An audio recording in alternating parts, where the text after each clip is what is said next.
Okay, today we are going to look at the natal chart of James Warren Jones, also known as Jim Jones. Jones was the leader of the Jonestown commune in Guyana. He was an American cult leader, a preacher, and a mass murderer who founded and led the People's Temple between 1955 and 1978, according to Wikipedia. Continuing with Wikipedia, Jones and the members of his inner circle planned and orchestrated a mass murder-suicide that resulted in the deaths of over 900 people, including over 300 children, which he described as a revolutionary suicide, a term coined by Huey P. Newton in his remote jungle commune at Jonestown, Guyana, on November 18, 1978, including the assassination of a U.S. Congressman, Leo Ryan. Jonestown had a defining influence on society's perception of cults. Continuing with Wikipedia, as a child, Jones developed an affinity for Pentecostalism and a desire to preach.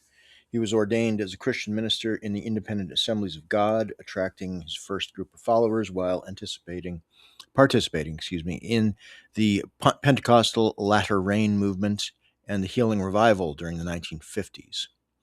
Jones's initial popularity arose from his joint campaign appearances with the movement's prominent leaders William Branham and Joseph Matson Bowes, and their endorsement of his ministry. Jones founded the organization that became the People's Temple in Indianapolis in 1955. In 1956, he began to be influenced by Father Divine and the Peace Mission movement. Jones distinguished himself through civil rights activism, founding the temple as a fully integrated congregation. In 1964, he joined and was ordained a minister by the Disciples of Christ. His attraction to the disciples was largely due to the autonomy and tolerance they granted to differing views within their denomination. Continuing Wikipedia, in 1965, Jones moved the temple to California. The group established its headquarters in San Francisco, where he became heavily involved in political and charitable activity through the 1970s. Jones developed connections with prominent California politicians and was appointed as chairman of the San Francisco Housing Authority Commission in 1975. Beginning in the late 1960s, reports of abuse began to surface as Jones became increasingly vocal in his rejection of traditional Christianity and began promoting a form of anti-capitalism that he called apostolic socialism, and making claims of his own divinity. Jones became progressively more controlling of his followers in People's Temple, which had over 3,000 members at its peak. His followers engaged in a communal lifestyle in which many turned over all their income and property to Jones and the People's Temple, who directed all aspects of community life. Following a period of negative publicity and reports of abuse at People's Temple, Jones ordered the construction of the Jonestown Commune in Guyana in 1974 and convinced or compelled many of his followers to live there with him. He claimed that he was constructing a socialist paradise free from the oppression of the United States government. By 1978, reports surfaced of human rights abuses and accusations that people were being held in Jonestown against their will. U.S. Representative Leo Ryan had a delegation to the commune in November of that year to investigate these reports. While boarding a return flight with some former temple members who wished to leave, Ryan and 4 others were murdered by gunmen from Jonestown. Jones then ordered a mass murder-suicide that claimed the lives of 912 commune members. Most of the members died by drinking Flavor Aid laced with cyanide, and those who resisted were forcefully injected with cyanide. Okay, now looking at Jones's chart. We can see that Jones has a 5th house sun in the 23rd degree of Taurus, and that makes this a night chart. So this will give us a certain more, well, it's going to make our malefics behave in certain ways, in that Mars will be generally less malefic as he brings more heat, and Saturn will be more malefic as he brings excess cold to an already cold night. Now, Joan's ascendant is in the 5th degree of Capricorn, and this is under Saturn rule. So we have Saturn in the 1st house, ruling Capricorn.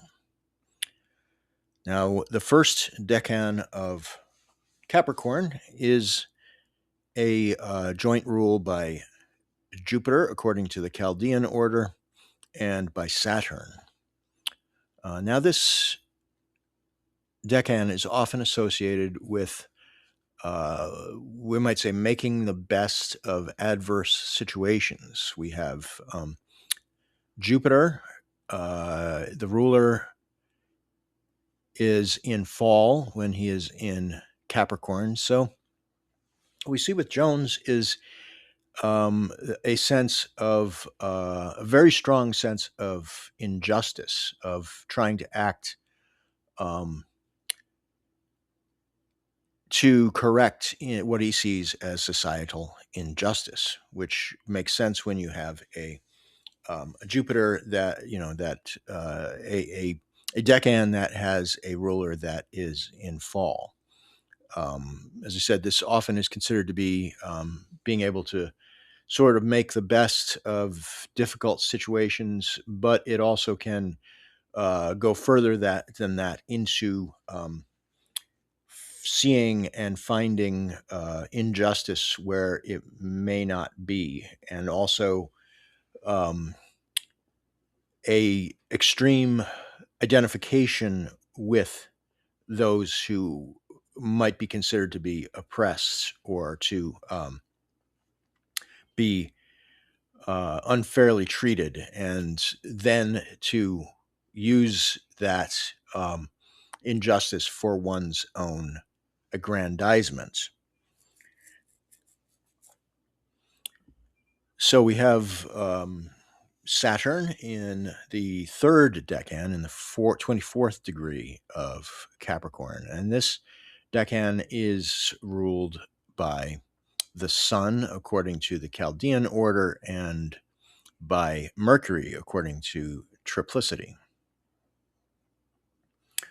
This is also a very powerful decan. This is often considered to be this, like, the seat of power, or the big desk behind which the magistrate or the bureaucrat or the CEO, somebody who has a great deal of power, this is where they sit. It could be the king, it could be any number of things, but in this case, it's this is somebody who either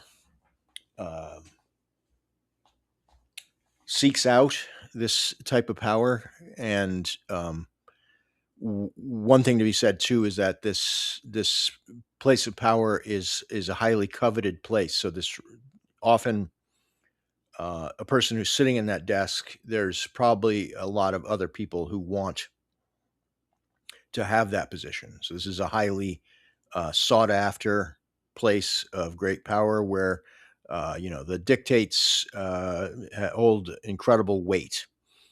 Saturn in Capricorn is his function as a cosmological archetype is to give weight and gravity to laws and to dictates, in order to create consequences for when those laws and dictates are, if they are violated. So just the overall character of Capricorn, and for those who may be Capricorn rising and they're like, this, you're trashing Capricorn, man. Now this is This is this is an extraordinary case. This is a cult leader, and I should mention that Jeffrey Epstein also is a Capricorn rising, and Michael Aquino is a Capricorn rising, and Epstein has placements in this third decan as well. So this is this is, while not all Capricorn rising people have anything like this, this is how things can go with this type of with these placements. So the as I said, the ruler of the first house is in the first house. So this is an extraordinarily strong Saturn, and as I said, the ascendant has a very strong Jupiterian flavor, and we can find Jupiter in this chart in the seventh house in an opposition to Saturn. So this gives this sort of sense of we have Jupiter in extreme in exaltation, so very powerful Jupiter across from a very powerful Saturn. This gives, Jupiter is our preacher, and Jupiter in this chart is actually applying to a conjunction with Pluto, which is in the same decan of Cancer. Jupiter is just departing from a conjunction with Sirius, with the fixed star Sirius, which gives us a sense that this person is looking for immortality, looking for divinity, looking for something otherworldly, which we can see that Jim Jones actually did, in fact, believe himself to be divine, or at least he used that idea to gain power over people. Now, Jupiter, as I said, this is an exalted Jupiter. And the decan in which you find this is the decan of the walled garden. This is where Mars and Mercury rule. And this is a place where we make confessional. This is where we can speak our darkest, deepest secrets and our feelings. This is, I said, like a confessional. This is a place where we have a very particularly, this should be a place of like free and open speech, but in actuality, you'll find this decan is very prominent in people like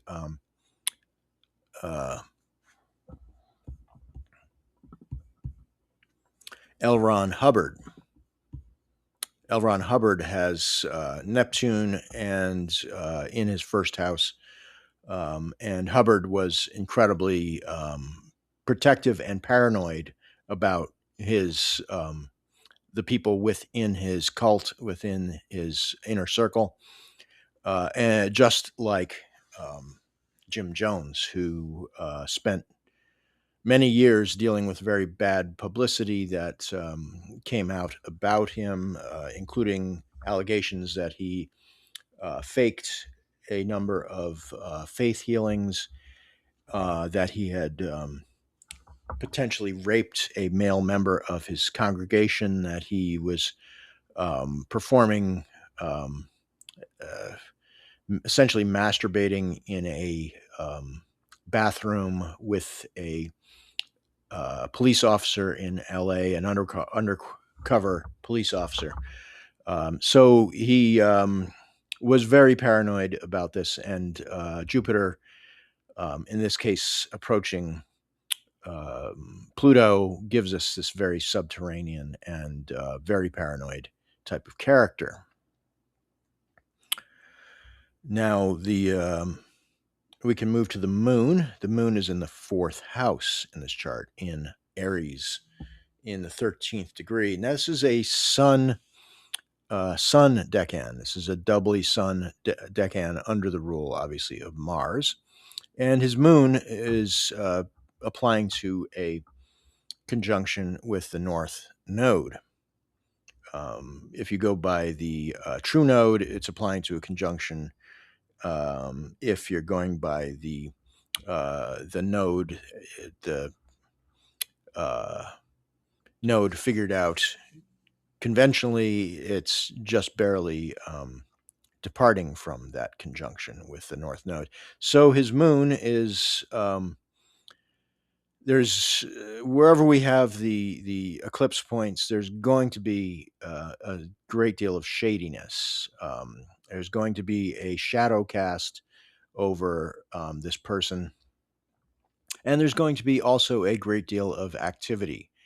The north node creates new karma. This is a placement that will bring in a lot of new entanglements and a great deal of activity. The moon in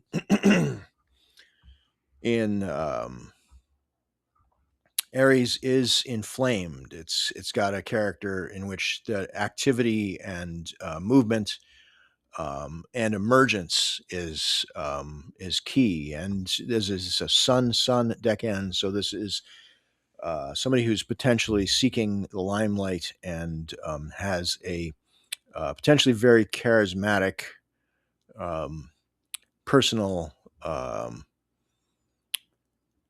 effect. Somebody who is pulls people to them very strongly. The We also find in the 18th degree of Aries, we have Uranus, which gives us a very strong rejection of rules, a eccentricity. Uranus, of course, is the sky god who was usurped by Saturn, and in this chart, Uranus is in an inferior square to Saturn in the 24th degree of Capricorn. So this gives us a real strong tension between the established rules and the what this native is really interested in doing. We also find Venus in Aries in the 22nd degree, in who's actually in Decan. The third decan of Aries is ruled by Jupiter and by Venus. So Venus is, while she's in detriment, so she is exiled. Venus in Aries gives a very strong libido. It gives a sort of a quality of somebody who is feels as if they are under siege. Venus does not particularly like the excessive libido that is present in Aries. It's tends to move the individual in some cases towards sexual excess and dysfunction. Potentially now, especially given its proximity to Uranus and to the moon. So these are the two feminine archetypes, the moon and Venus, that are in Aries in the fourth house. As I said, right next to Uranus. And Uranus has a quality of disconnection to the earth. It's like, as I said, a sky god. And according to our Platonic theory, Uranus is the sky, the heavens, and the heavens are the perfect, or shall we say, the next rung down to a level of perfection that we find beyond the stars, where the paternal mind is in beyond space, beyond creation, and the paternal mind emits ideas, and they then have to be received by the goddess, mother goddess, in order for a creation to happen. So this is Uranus is representative of that outer layer of the stars. The paradigm or the forms are emitted from that. So what that gives, as I said, is this eccentricity, this level of disconnection from the goddess. The Uranus was, of course, castrated by Saturn. So this is a very volatile type of energy. So we find his Mercury in the fourth degree of Taurus, and Mercury is actually also in his own decan as well. This is a Venus and Mercury decan. This is where we need to do our planning. This is a very agricultural oriented decan, as is actually all of Taurus. It's very focused on planting seeds and making sure that we take care to do all of the work that we need to do in order for our seeds to grow into our plant, our harvest, whatever we're going to be harvesting in the fall. Mercury in the fifth house is very focused on creation, creativity, and if you'll find Mercury is in his chart. It's in a trine to the ascendant, and then there's also a trine between Mercury in the fourth degree of Taurus and Neptune in the fourth degree of Virgo in his ninth house. Now, this Mercury and Neptune connection is very significant here. Neptune in the ninth house gives a very spiritual and very, shall we say, potentially diluted set of beliefs, very clouded and otherworldly. Potentially, somebody who feels like they have a direct connection, that they're getting their communications directly from the heavens. This is out there beliefs, very very non mainstream beliefs.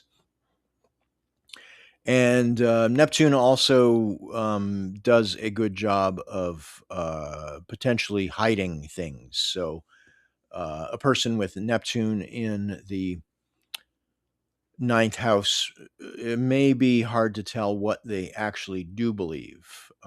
This is a placement you find in a lot of actors and a lot of spies and people who have um, who do say, like we say, for their work, for their job, they deceive people. Now, not everybody who has Neptune in the ninth is going to be like this, but this is certainly manifested potential within the chart of Jim Jones.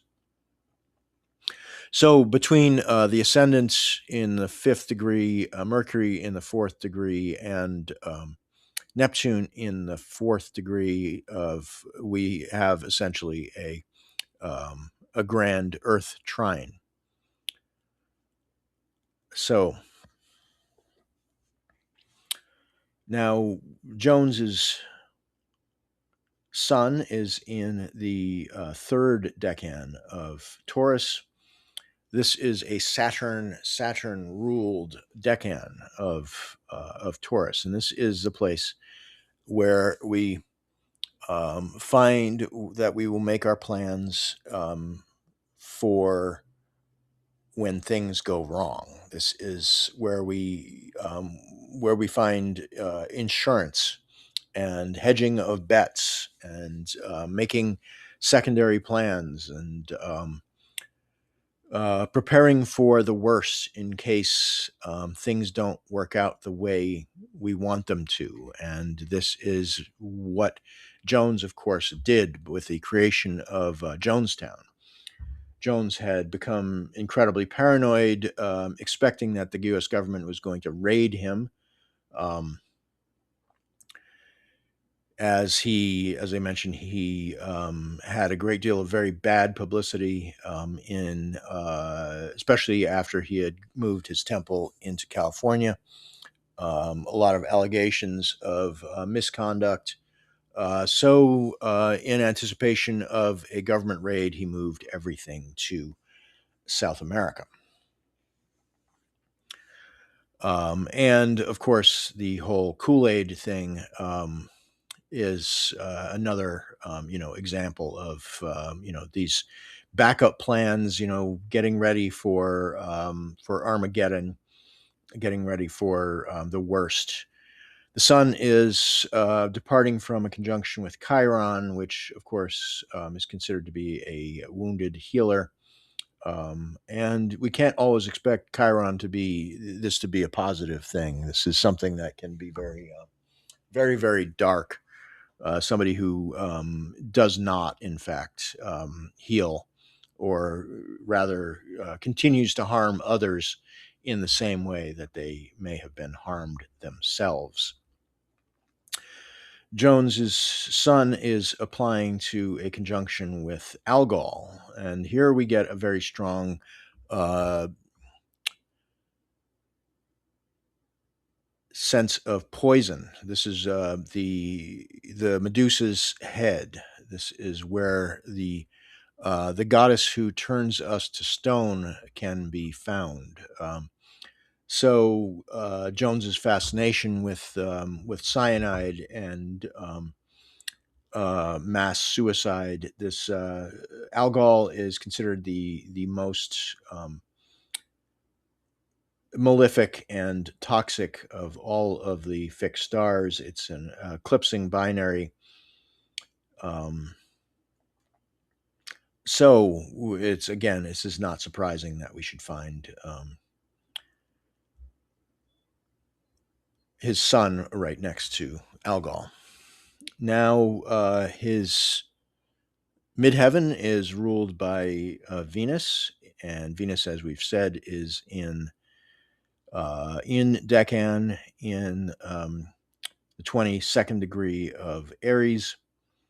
This again, this is if you have planets that are in detriment in Aries, Saturn, or Venus, you often get a sense of besiegement, of constant conflict, and this also can lead to a place of paranoia. Venus really wants to relax and do Venusian things, even though she is in Decan. This can also again lead to very artistic people. Venus in Aries in the third decan. Also, people who have a very hard time maintaining relationships because they create conflict, or conflict follows them around uh, as they go through their life. So, all right, that's a very simplified